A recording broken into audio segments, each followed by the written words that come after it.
Ngannou, 37 ans, a mis Fury sur le tapis au troisième round après un crochet du gauche.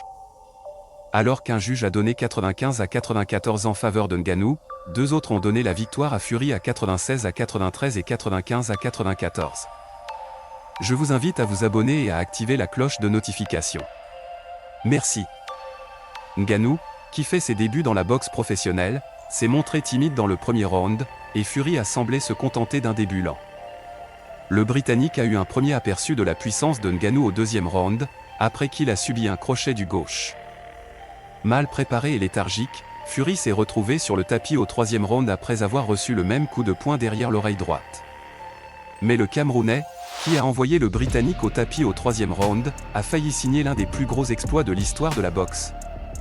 L'événement, avant tout lucratif, était finalement beaucoup plus serré que prévu, Francis Ngannou se montrant puissant et appliqué face au fantôme de Tyson Fury. Peut-être encore sous le coup de ce coup, il a eu du mal à trouver son rythme jusqu'au cinquième round où il a surpris Ngannou avec une combinaison directe d'une 2. Après un bref recul de Fury lorsque celui-ci a commencé à boxer à distance et à avoir du succès avec son JAB, Ngannou a recommencé à donner de gros coups. L'affrontement avait généré un intérêt gigantesque en raison du calibre des protagonistes, considérés comme les deux mâles alpha actuels des sports de combat.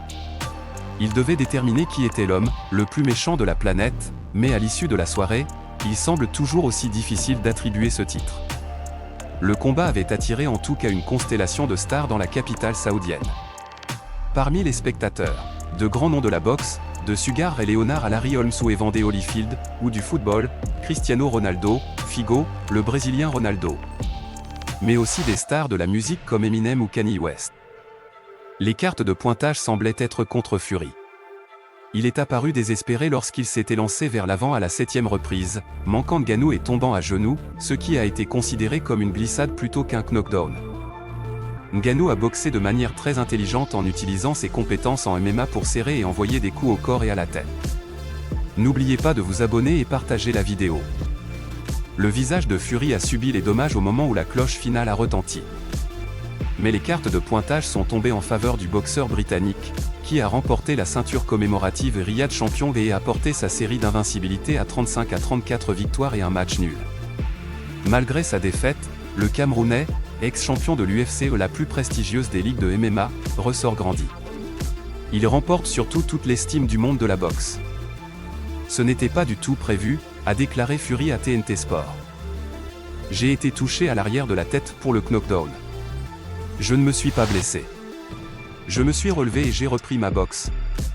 C'est un bon boxeur et je le respecte beaucoup. Il m'a offert l'un de mes combats les plus difficiles de ces 10 dernières années, a-t-il ajouté. Mon camp d'entraînement n'a duré que 3 mois et demi et j'ai abordé ce combat avec une blessure, a déclaré Ngannou. Mais je ne veux pas me donner des excuses. Je vais regarder ce que je peux faire ensuite pour améliorer mon jeu et revenir encore meilleur. Maintenant que je sais que je peux le faire, préparez-vous. Le loup est dans la maison, a-t-il assuré. Merci de faire partie de cette incroyable aventure, ensemble, explorons davantage, apprenons, et continuons à grandir. À bientôt pour de nouvelles découvertes sur ma chaîne.